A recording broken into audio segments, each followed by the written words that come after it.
اللہ تعالیٰ نے قرآن پاک کی بہت ساری صورتوں میں وقوع قیامت کا ذکر فرمایا ہے۔ جس آدمی کا قیامت پر ایمان نہ ہو وہ آدمی مسلمان نہیں ہوتا۔ قیامت آئے گی، قیامت قائم ہوگی، حشر کا میدان لگے گا، گناہگار کو سزا، نیکوکار کو جزا ملے گی۔ یہ وہ تصور ہے جو انسان کی تربیت کرتا ہے، یہ وہ تصور ہے جو اسے زندگی میں چلنے کا طریقہ بتلاتا ہے، حلال حرام کے بیچ فرق کرنے کی اسے نصیحت کرتا ہے۔ اگر قیامت کا تصور زندگی سے نکل جائے تو پھر لوگ بالکل شترے بے مہار اور بے لگام ہو کے دنیا میں گھومیں گے۔ اس لیے قرآن مجید نے بڑی شرح و بسط کے ساتھ، بڑی وضاحت کے ساتھ، بڑی تفصیل کے ساتھ قیامت اور وقوع قیامت کا ذکر فرمایا،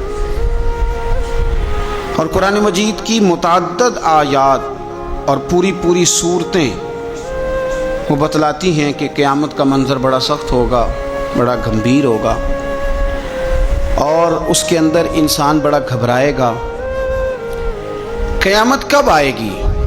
قیامت کی تاریخ کیا ہے؟ اللہ اور اس کے رسول صلی اللہ تعالیٰ علیہ وسلم نے ہمیں دن بھی بتلایا ہے، تاریخ بھی بتلائی ہے، پر وہ آئے گی کب اس وقت کا تعین نہیں فرمایا، سن نہیں بتائی بس۔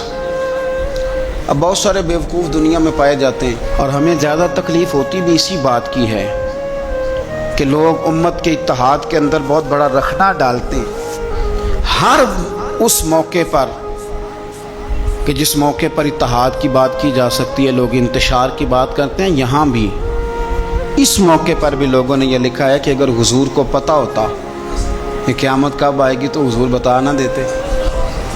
اندازہ کریں، پھر لوگ کہتے ہیں جی آپ اس آدمی سے بغل گیر ہوں، اس بندے سے آپ پیار بڑھائیں۔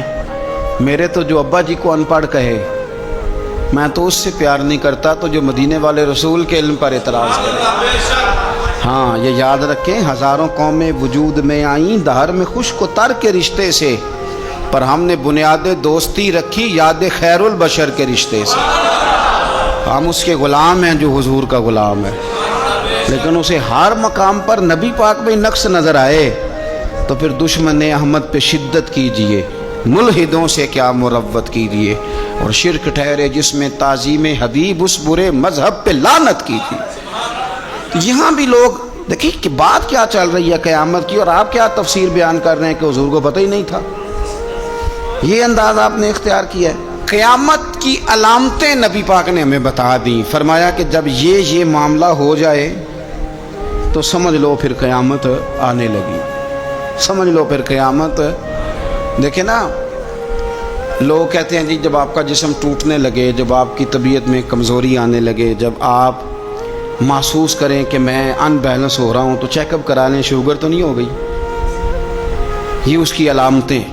جب آپ کے جسم میں تپش بڑھ گئی، آپ کے معدے کا نظام ڈسٹرب ہو گیا، آپ کے ہاتھ پیر جلنے لگے، تو اب آپ نا ٹیسٹ کرائیں کہ آپ کو ہیپاٹائٹس تو نہیں ہو گیا۔ تو کسی بھی چیز کے آنے سے پہلے اس کی کچھ علامتیں ہوتی ہیں۔ تو ہمارے رسول پاک علیہ السلام نے ہمیں کچھ نشانیاں بتا دی قیامت کی، فرمایا ان نشانیوں پر غور کرو، جب یہ چیزیں آئیں پھر تمہیں نے انتظار کرنا ہے، پھر قیامت آئے گی، پھر تارے جھڑیں گے، چاند ٹوٹے گا، زلزلہ آئے گا۔ قرآن مجید نے کہا سورہ ابراہیم کے اندر کہ یوم تبدل الارض غیر الارض، فرمایا جس دن یہ زمین کسی اور زمین سے بدل دی جائے گی۔ یہ جو تمہارے پاس زمین ہے یہ زمین نہیں رہے گی، والسماوات، اور آسمان بھی بدل دیے جائیں گے۔ اس کو آسان نہ سمجھیں، آپ زمین پہ پیر رکھیں اور آپ کو شاید شیشہ ہی لگا ہو، اگر آپ کو اندازہ ہو نا کہ یہ پانی ہے تو آپ کا پیر جمتا نہیں، آپ گھبرا جاتے ہیں کہ یہ وہ والی زمین نہیں جس پر میں چلنے کا عادی ہوں۔ یہ کوئی آسان بات نہیں۔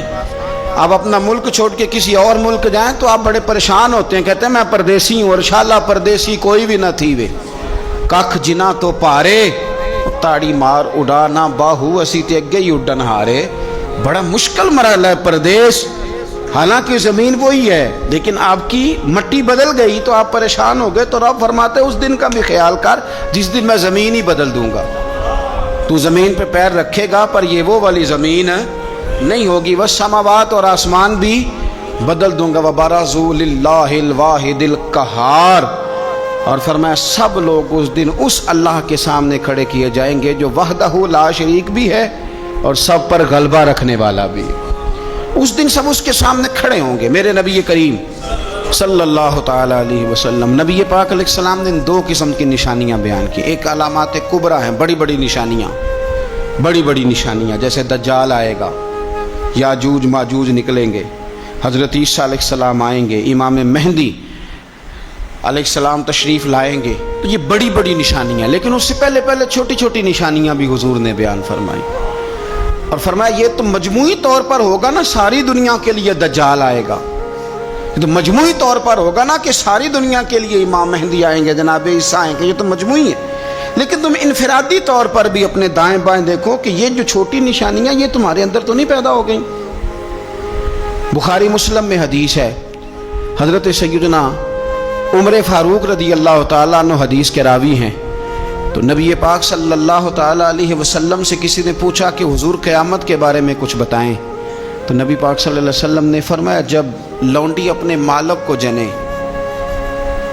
جب ماں اپنا آقا پیدا کرے تو سمجھ لو قیامت آنے والی ہے، پھر قریب آ گئی ہے۔ ماں جب اپنا آقا پیدا کرے، مانا کیا کہ جب بچے اتنے نافرمان ہو جائیں کہ ماں پہ حکم چلائے، اولاد ماں کو حکم سنائے، حکم اماں زیادہ باتیں نہ کیا کر، اماں تو بھی تھوڑا صبر کر، حوصلہ کر۔ جب بچے ماں باپ کو باتیں سنائیں، حکم چلائیں، چونکہ بیٹا کماتا ہے تو وہ اپنے ابا جی کو کہتا ہے کہ ابا جی اب آپ ٹھہرے، آپ کو نہیں پتا، اب میرے ہاتھ میں سارا کچھ ہے۔ فرمایا جس دن تم یہ دیکھو کہ لونڈی نے آقا جنا ہے، ماں نے بیٹا نہیں پیدا کیا، اپنا سردار پیدا کر بیٹھی ہے، تو پھر تم اس دن یہ نہ کہنا بے سکونی ہو گئی، بدامنی ہو گئی، بلکہ اس دن سمجھ لینا کہ قیامت آنے لگی۔ بچے مسلط کریں، آپ یقین کریں بچے مسلط کرتے ہیں، بچے منوا لیتے ہیں اپنا آپ، بڑے نادان ہیں، اپنی جان پہ ظلم کرتے ہیں۔ اور میں نوجوانوں کو ایک بات عرض کروں، ماں باپ کی بات ماننے کا نام ان کی خدمت نہیں، ان کو خرچہ دینے کا نام خدمت نہیں، بلکہ بتائے رسول کریم علیہ السلام نے کیا فرمایا؟ فرمایا رضا اللہ فی رضا الوالد، تو سمجھ جا کہ تیرا والد راضی کس بات میں ہوتا ہے۔ اگر تو اس بات کو پا گیا، تو اس کی رضا کو اگر پا گیا تو پھر تیرا اللہ بھی راضی ہو گیا۔ تو یہ غور کر کہ والد گرامی راضی کس بات، ان کی رضا، ماں کی رضا کے یار دو یار بچوں سے چھوڑے جاتے ابے کے کہنے پر، دو دوست نہیں چھوڑے جاتے، وال ابا کہتے ان کے ساتھ نہ بیٹھا کر، کہتے ابا جی یہ تو اچھے بنے۔ اس کی رضا کو پا جا، اس کی طبیعت کو پرکھ، تو محسوس کر کے یہ راضی کس بات میں ہوتے ہیں۔ تو ماں باپ کی رضا میں راضی ہو جا، تیرا رب بھی تجھ سے راضی ہو جائے گا۔ تو حضور نے فرمایا جب تم دیکھو نا، جب تم دیکھو کہ لونڈی نے آقا جنا ہے تو پھر تم قیامت کا انتظار کرو۔ اور میرے رسول پاک علیہ السلام نے دوسری علامت بیان کی، یہ بخاری مسلم میں بھی ہے، مشکات کتاب الایمان میں بھی ہے۔ حضور صلی اللہ علیہ وسلم فرمانے لگے جب تم دیکھو کہ ننگے پاؤں، ننگے بدن والے محتاج لوگ، بکریاں چرانے والے، ننگے بدن والے، ننگے پیروں والے، یعنی جن کے پاس پہننے کو کپڑا نہیں تھا، پہننے کو جوتا نہیں تھا، بکریاں چرا کے گزارا کرتے تھے، وہ جب محلات پر فخر کرنے لگے، جو بڑی بڑی کوٹھیوں میں رہنے لگے، تو پھر سمجھ لو قیامت آ گئی ہے۔ رکشہ چلانے والے کا بیٹا جب وزیر بنے اور اس سے پوچھا جائے کہ کروڑوں روپیہ کہاں سے آیا، تو وہ کہو میرے تو پرائز بانڈ ہی بڑے نکلے ہیں، میں جو بھی خریدتا تھا نکل آتا تھا، جو بھی خریدتا تھا نکل آتا تھا۔ جب خربوں پتی آدمی سے پوچھا جائے کہ اتنا پیسہ کدھر سے ہے، تو کہ بھینسیں رکھی تھی، وہ بھینسوں سے پرافٹ ہوا ہے۔